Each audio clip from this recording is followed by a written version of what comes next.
What's up, everybody? How you guys doing?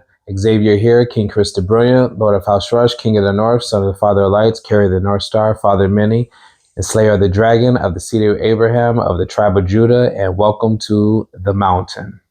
Let me be clear. We are living in the last 30, 40 years of human history. These are the last days. The return of Christ is near. This is now the time that we get into order and get out of the old church system and into the kingdom culture, the kingdom mindset, and the kingdom model that the Lord is going to establish on the earth forever. All right, what's up, everybody? Welcome back to the mountain.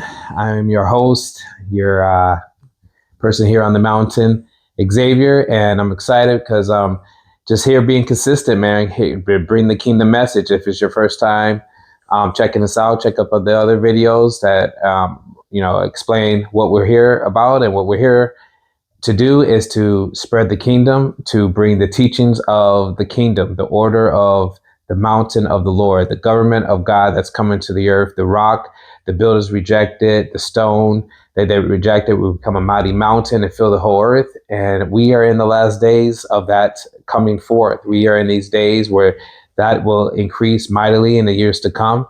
And I am here. We are here to bring that alarm to the earth and to bring that alarm to the people of God to get ready to prepare themselves for a governmental shift that is going to be unlike anything in human history. So welcome to the mountain. And I am joined today with one of my mentees, Prince Chasen, and we are going to talk about kingdom topics. And he actually has some questions for me today, and I think we're going to focus on that. And so I'm super pumped about that. So welcome to the mountain. So Chasen, you're here.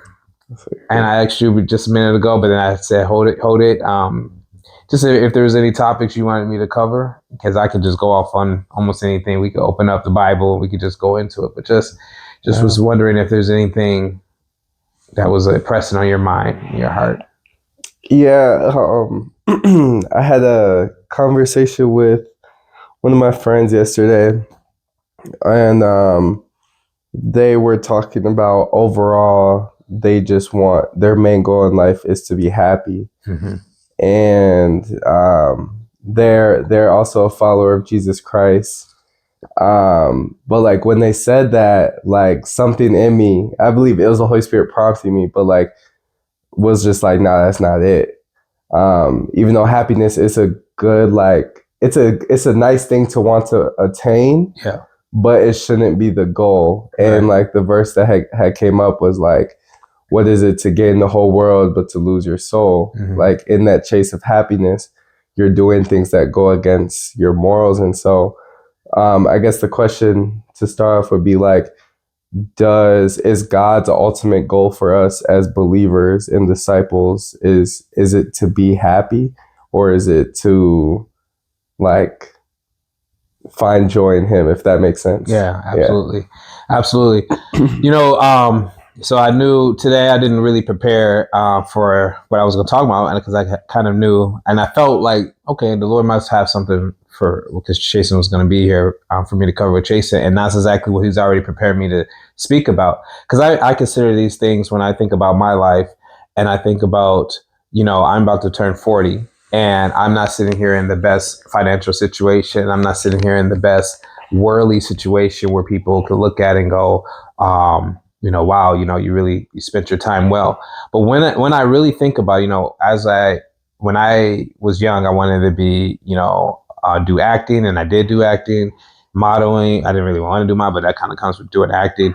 And I wanted to, live in a mansion and have a penthouse and do all types of stuff. And if it wasn't that, I wanted to be, as every kid in the 90s, we all wanted to be marine biologists and work at SeaWorld and do things like that. I wanted to help the ocean and all of that.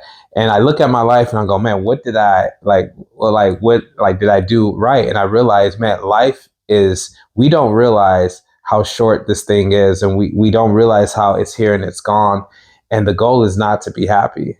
The goal is truly to live out what you were born to do, and live out it to the fullest. What were you created to do? And that doesn't mean you necessarily are going to be happy in that process of doing what you're called to do, right? And you will find with anything God makes you to do, you'll find enjoyment in it, right? But it's necessarily it's not the goal. And I think that's pretty obvious. Everyone kind of knows that on some level, but I really want to make it clear. Truly, I have a friend and people really think like, oh, my job is to provide for my kids, and my job is to provide a better life for my kids than I had, and my job is to have this and that. No, bro. Like, really, your job is to serve the King. Your job is to really figure out what is it that you're supposed to do as a missionary. When I think about my life and what I'm called to do, or what I always think, wow, I am a true like ambassador. I am a true like almost like a espionage and a true spy. A spy, when they send spies into other lands, and there's spies everywhere, in every nation, from every nation, sometimes they send them in there and their job might be to be, a photographer, right? So they have a business that they're supposed to run as a photographer in that country, right? But really their side business is to exchange information, to do certain assignments, to do whatever the government is asking you to do. And that is ultimately your thing. So yes, you are called to do a certain thing as a cover, and hopefully you can find enjoyment and be happy in doing that. But your true happiness comes when your nation is winning. Your true happiness comes with the king of your nation is pleased with you, and you're pushing the agenda of the king first. And that's what we don't understand, that as Christians, we don't have a king agenda mindset. We think this is like, he came to make our lives, like to save us and to like help our lives be better. And then on the way we do good things. No, we exist because because darkness, because we're part of the eternal plan. We're part of a plan from like Adam and Eve till now, where Abraham had to leave his family and leave everything he knew. And I remember I was teaching my sons this about Abraham living in tents, and they were like, well, didn't everyone live in tents? No, people had buildings, people had real houses. So living in tents, we just think everybody was living in tents. No, here's God telling this man, I'm going to make you a mighty nation. I'm going to make you a father of many nations. And he doesn't see it at any time in his life. He says he's going to have more descendants than the stars in the air. He doesn't see it. So, he's living in a tent. He could feel like, man, I'm living like a poor man in a sense, even though these tents are really grand and big, but they're still, it's not a solid home. It's a movement family. And he doesn't have the sons that, a rich man would have. A rich man or a king or somebody who's going to be a patriarch has 10, 12, whatever sons. Here's Abraham having 2 sons, and only one of them is carrying the promise, right? And so his goal, he is still waiting for his happiness. He's still waiting to see the city that the Lord was preparing. His goal is to be uncomfortable. And you could say, was he happy doing that? You hope he was happy, because at the end of the day, our goal is to be happy in doing the will of the King. You know what I'm saying? You can cut me off anytime, or if you feel. Okay. And that may seem obvious to some people, but I don't think I was thinking about that, because I think my parents, they strived a lot and they did a lot of stuff in their mind. They thought, wow, I'm doing this so my kids can have a better life. I'm doing this. And I think a lot of times my parents or my wife's parents could look at our lives and be like, man, this is not the life we wanted for you guys. And we have to let them know, this is not the life. This is the life God that we're choosing. We're choosing to be in these circumstances because we're taking orders for a higher reason. I believe that, in this generation, I would say this whole generation, we are here to prepare for his return. We are here to Isaiah 40 to make the crooked places straight, the low places high, bring high places low, and to prepare a highway for our King to come and establish his throne forever. So if whatever piece of the chessboard that you're called to be, then you should be pleased in that. If you're a pawn, then great. If you're a rook, you're great. If you're a bishop, you're great. You're willing to play whatever position on that board, because the goal is not to survive. The goal is not to survive. The goal is to be used, right? When you're playing chess, your goal is not to keep all your pawns. Your goal is not to keep your rook. Your goal is whatever it takes to get to the win. That's what it is. And if you want to if you want to be great, that's how you should think. And it's a hard thing because, but it's a reality that some people are called, to die early for the glory of the King. Some people are called to live lives that are very humble and meek for the King. Some people are called to live uncomfortably. Maybe they're called to be famous. And I know everybody wants to be famous, but some people don't want that attention. You know what I mean? For the glory of the King, and had to deal with the stresses of that. For myself, I tend to think, I was thinking about this recently. It's funny you asked me this, is that I continue to be peaceful with my life because I think I'm Oogway, and I know I've mentioned this before. So Kung Fu Panda. I'm sorry, you guys, if you don't know the reference from Kung Fu Panda, great series. Are you familiar with the series? And I'm like, man, I think my life is like Oogway, and I might have mentioned this in the other podcast, so forgive me for anyone who's watched the other one. But Oogway's story, like from the perspective of us watching Poe's story, Oogway's at the end of his story. You know what I mean? Mm-hmm. So you in the third one, when he's fighting Kai, and he goes, "Our battle ended 500 years ago," meaning this dude Eternals live long, right? That's the point. He had 500 years of backstory, and we only got to see the last week of his life, right? And his goal, what is the ultimate goal of his life? His ultimate goal of his life was to encourage the Dragon Warrior. Is to bring the Dragon Warrior into his calling, to help the men. That was maybe the peak of all of his existence, was that moment. And I'm like, man, I feel like I've mentioned this. I know I mentioned this in other past podcasts, but was that, man, my life might end up being just me being an old man encouraging that last generation and the last 7 years of human history. It might be like everything I'm doing might just lead to that very point. Now, of course, I actually, here's something free, I guess. Here's $1 million idea for you, DreamWorks. Yo, do a prequel, man. Do a prequel, a Life of Oogway, man.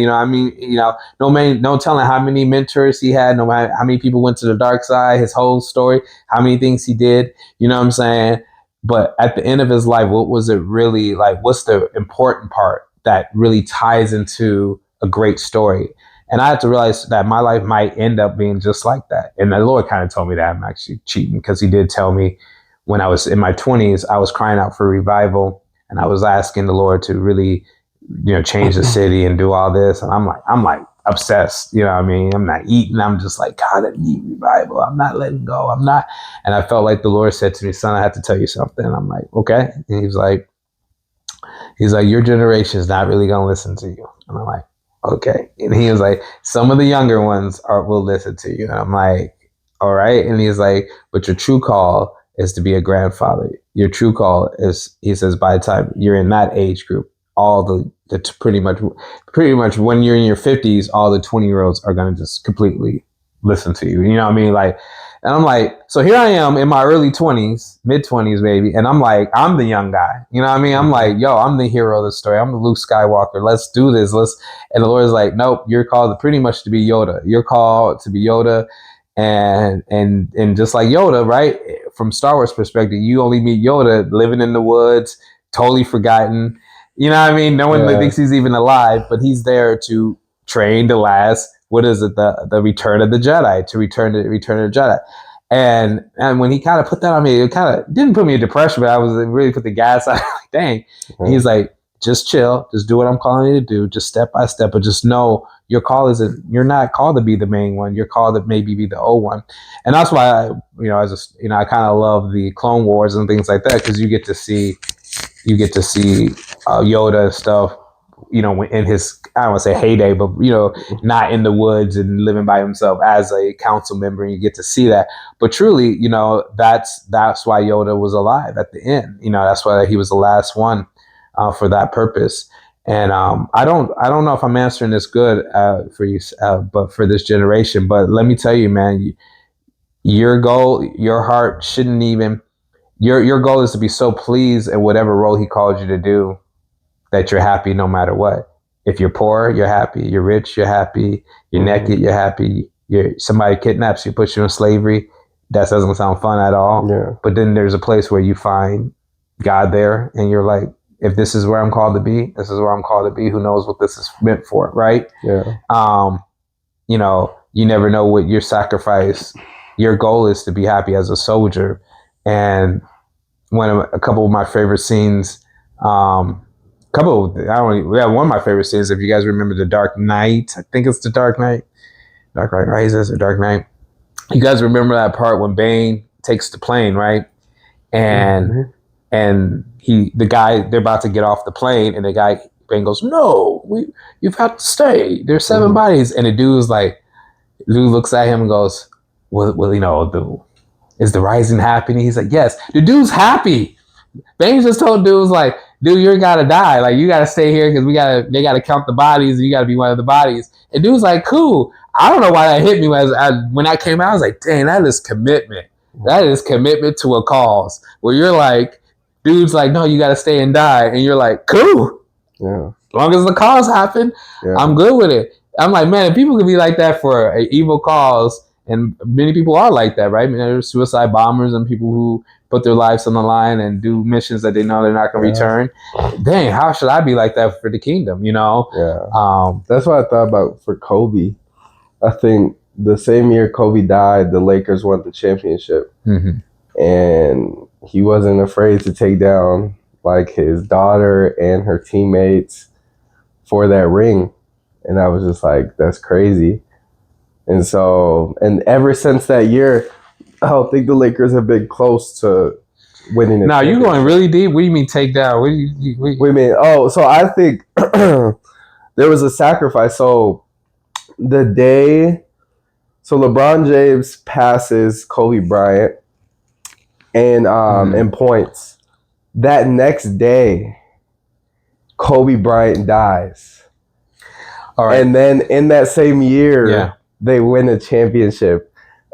In my head, from reading that book, He Came to Set the Captives Free, it really showed me like, wow, like there's no limits to evil. Right. In the sense of like they'll go high waters, take the kids, take the grandkids. Yeah. To blood sacrifices. Yeah. So we're going there right now. So I'm gonna double down on that. You're good. I'm gonna double down on that. Then I didn't think we were gonna go here, but we'll go there.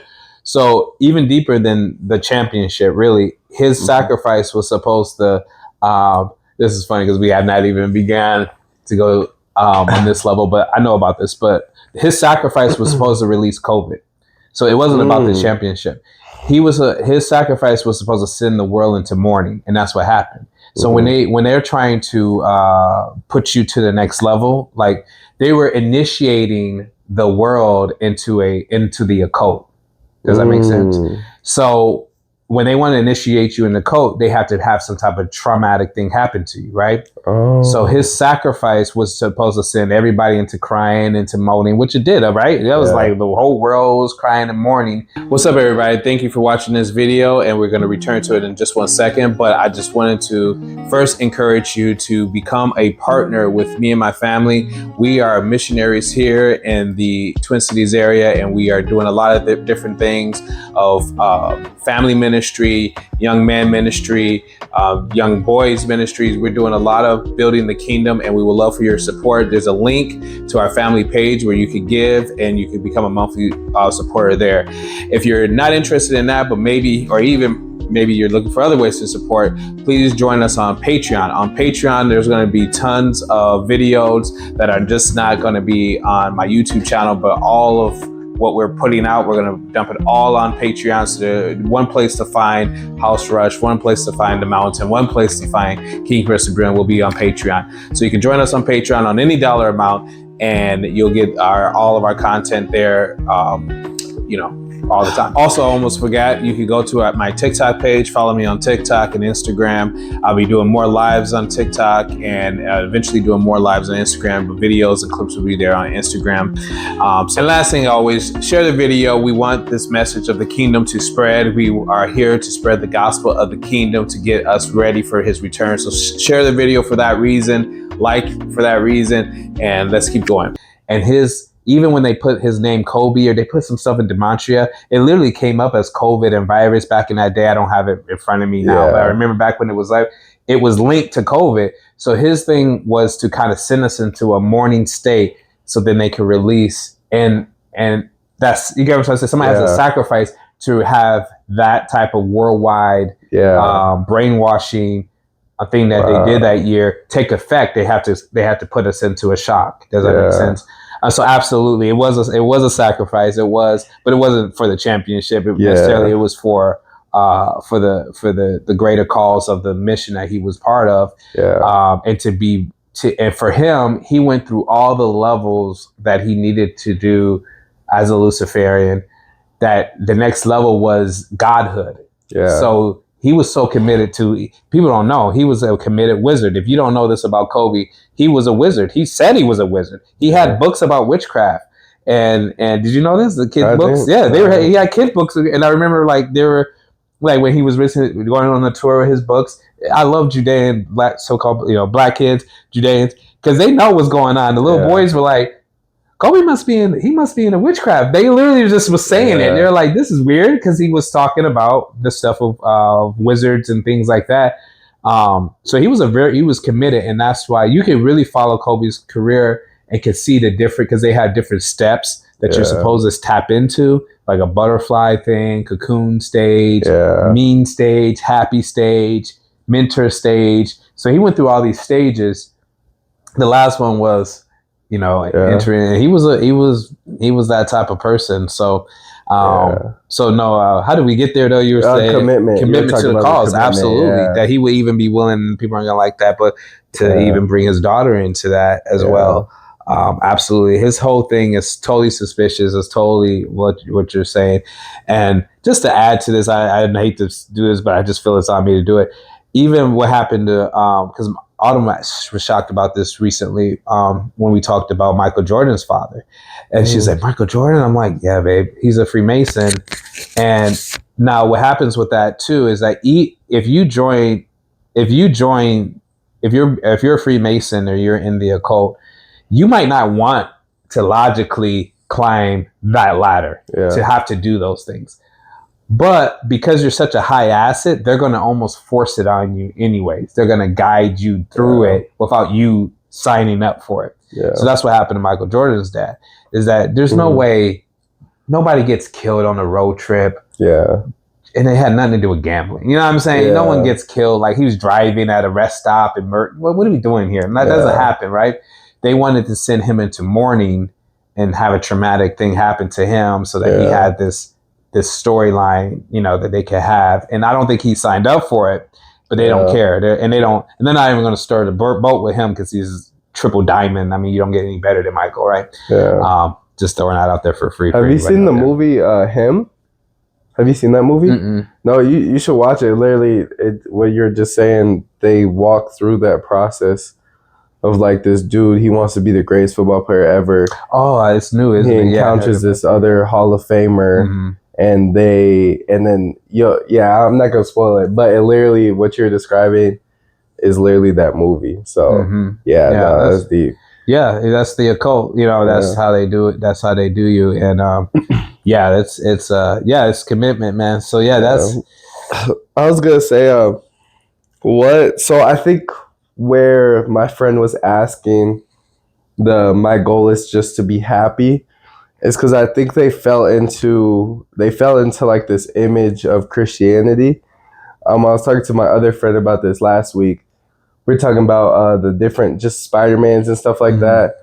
And we were talking, she had brought up Tom Holland. And she said that the one thing she noticed about Tom Holland was that he was very eager to do like missions. He was very excited because he was a part of the Avengers and he wanted to prove something to Tony Stark. And then she had said like Tom Holland, Peter Parker, fell more in love with the image of being Spider-Man, but he didn't understand like the actual weight of being Spider-Man.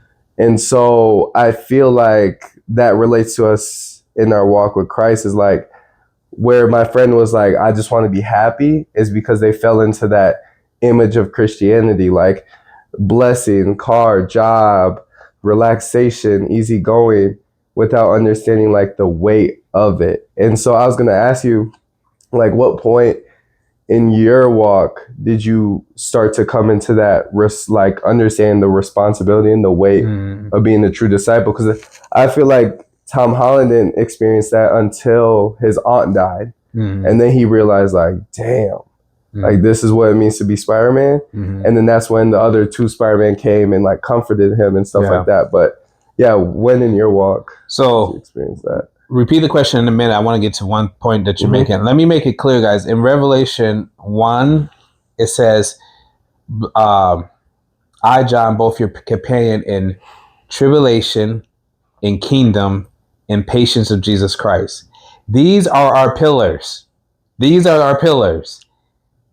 I might have it make, is the kingdom, it doesn't matter. It's 3 pillars. You can look it up real quick, Revelation 1. But like tribulation, meaning that is what you're signing up for. When you're signing up as a Christian, when you're signing up to be part of his kingdom, you're signing up for tribulation, times of trouble. That is what we're signing up for. 2, kingdom. Kingdom is order. Kingdom is like you're told to do what the king says. You have a structure around you. It's not about you. And patience, meaning you're not going to get what you probably want. So these are so important to have in our hearts and to know this is our pillars: tribulation, kingdom, patience. That's our call. I think that for me, what happens is, this is how I almost know a true Christian. Have you sacrificed anything? Have you gone where you didn't want to go? Did you do things that you didn't want to do? Right? That's to me when it really begins to cost you. For me, it was when I wanted to go to LA, and I was like, and I don't say this to brag, but I just want people to know I was serious. I was like taking acting classes. I was doing commercials. I was doing print work. I was getting paid to do this. And I was just ready to go to LA. I was like, my whole life, I have like, I'm going to be an actor. And I was really ready to go. But I had this inking thing, like, because I also had this desire now to tell kids about the Lord. And I felt like youth needed to know. And God put it on my heart, like I should be a youth person. But I still wanted to go to LA. And I asked the Lord, I said, Lord, what do you want me to do? Can I go to LA? He told me, he said, if you go to LA, I'll bless you. But do you want my perfect will? And I was like, I think I want your perfect will. And he's like, then stay and do what you're doing. Keep going. And that, to me, I think was the beginning, realizing here's something I was holding dear. And guys, that's why I don't have to prepare, because I was actually talking to my boys about Abraham. And we were talking about how, literally, think about this. God gave you a promise. You're going to have a son. Your whole life, you're like, and Abraham is older than I am. I mean, I waited, me and Autumn, it took, I don't know, like 3 years for her to get pregnant. It was starting to get a little anxious after a while. It was like, oh my God, is this going to happen? Yeah. And, imagine decades going on of this. God promised you a baby. You ain't had no baby yet. You know what I'm saying? You finally get this baby, this boy. And that's God, and God says, go sacrifice him. Yeah. Go sacrifice dude. Yeah.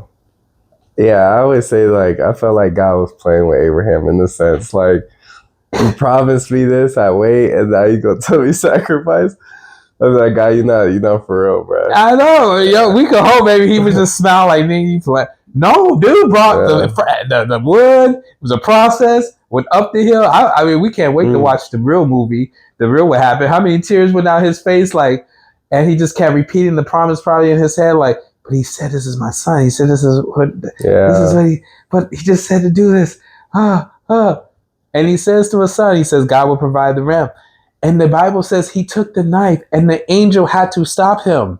The angel was like, stop, don't hurt the boy. Don't lay the man. Like, the dude, he was going to put the knife to the man. Yeah. That is when you want, if you want to know if you're really in this thing, have you sacrificed anything? Have you gone? And the Lord showed me that everybody has a line. He showed me that. And I had committed to God that we have no line. Like, this family has no line.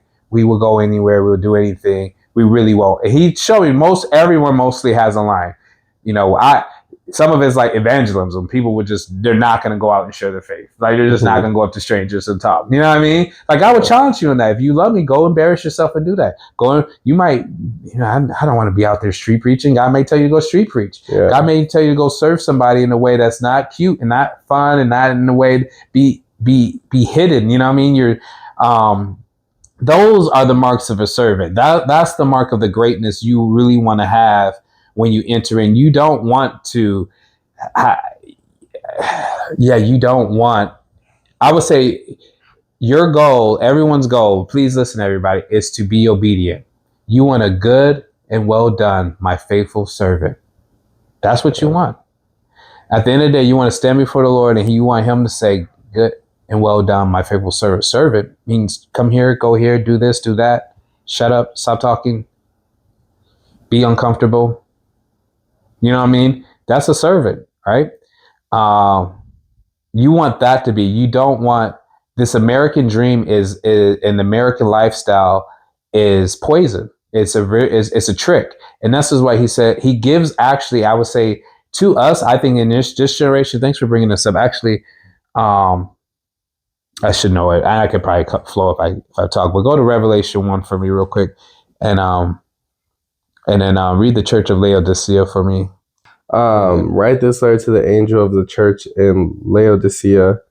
This is the message from the one who is the Amen, the faithful and true witness, the beginning of God's new creation. I know all the things you do, that you are neither hot nor cold. I wish that you were one or the other.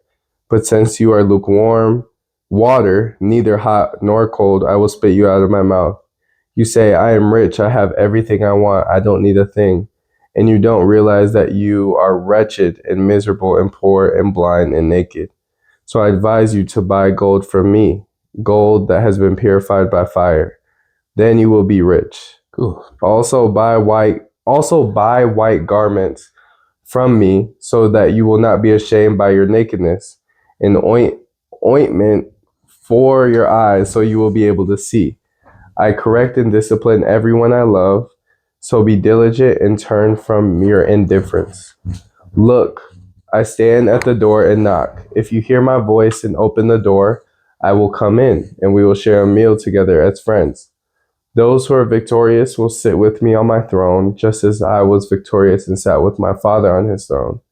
Anyone who has ears to hear must listen to the Spirit and understand what he is saying to the churches.